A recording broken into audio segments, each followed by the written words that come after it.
Assalamualaikum warahmatullahi wabarakatuh.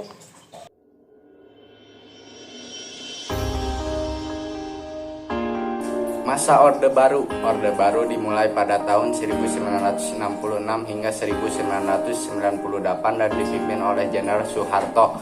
Istilah Orde Baru diciptakan untuk membedakan periode ini dengan periode Indonesia sebelumnya yang dipimpin oleh Presiden Soekarno.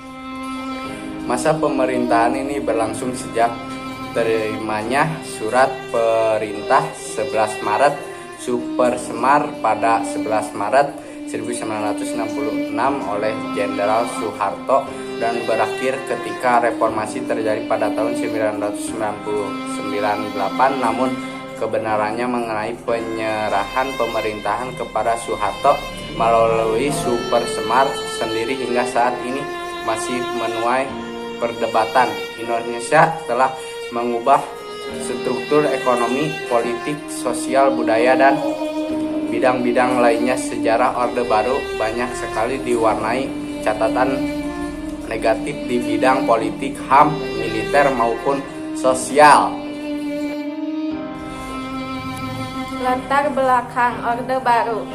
Gerakan 30S PKI. Setelah gerakan 30 September 1965 ditumpas berdasarkan berbagai bukti yang serta berhasil dikumpulkan, Partai Komunis Indonesia dituding sebagai dalangnya. Hal ini memicu kemarahan rakyat. Bentrokan fisik antara masyarakat yang setia pada Pancasila dan Undang-Undang Dasar 1945 dengan massa PKI terjadi di Jakarta serta berbagai daerah di seluruh Indonesia. Sementara itu, untuk mengisi kekosongan pimpinan Angkatan Darat pada tanggal 14 Oktober 1965, Panglima Kostrad Maizen Soeharto diangkat sebagai Panglima Angkatan Darat. Bersamaan dengan itu dimulai tindakan-tindakan pembersihan terhadap unsur-unsur PKI dan ormasnya. Aksi masih terjadi di kalangan masyarakat luas, berbagai partai politik, organisasi massa, pemuda, kaum wanita, dan masih banyak lagi secara serentak membentuk Front Pancasila untuk menghancurkan pendukung gerakan 30 SPKI. Mereka meminta penyesalan politik yang terlibat dalam gerakan 30 SPKI. Kesatuan aksi saat itu meliputi KAMI, Kesatuan Aksi Mahasiswa Indonesia, KAPI, Kesatuan Aksi Pemuda Indonesia, KPPI, Kesatuan Aksi Pemuda Pelajar Indonesia, KASI, Kesatuan Aksi Sarjana Indonesia, dan lain-lain. Kesatuan aksi yang tergabung dalam Front Pancasila kemudian dikenal sebutan Angkatan 66. Selanjutnya, tujuan Orde Baru akibat peristiwa Gestapo Gerakan September 30 yang menggoyahkan keutuhan bangsa dan Pancasila. Pemerintahan Orde Baru berhasil meletakkan kembali Pancasila dan Undang-Undang Dasar 1945 pada posisinya sebagai dasar pembentukan negara Republik Indonesia. Secara lengkap, berikut tujuan umum pemerintahan Orde Baru. Pertama, mengoreksi total penyimpangan yang terjadi pada era pemerintahan Orde Lama. Kedua, penataan kembali seluruh aspek kehidupan rakyat, bangsa, dan negara. Tiga, melaksanakan amanat Pancasila dan Undang-Undang Dasar 1945 secara murni dan konsekuen.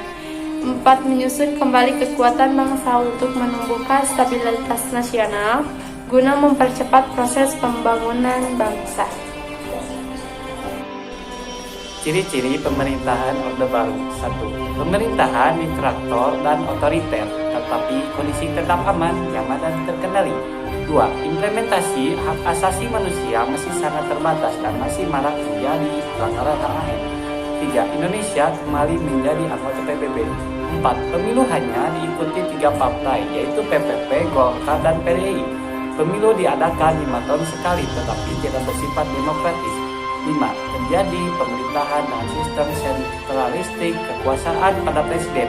di mana seluruh proses politik ditopang dan diatur oleh presiden. 6. Pembangunan dan pertumbuhan ekonomi sedang berkembang pesat tetapi tidak berbasis ekonomi kerakyatan. Yang ketujuh adalah kebebasan pers sangat terbatas dan tindak korupsi terjadi di mana-mana. Dan yang kedelapan, kebijakan publik tidak transparan serta tidak adanya kebebasan untuk berpendapat sehingga memberikan kesan ideologi tertutup. Kondisi perekonomian pada masa Orde Baru.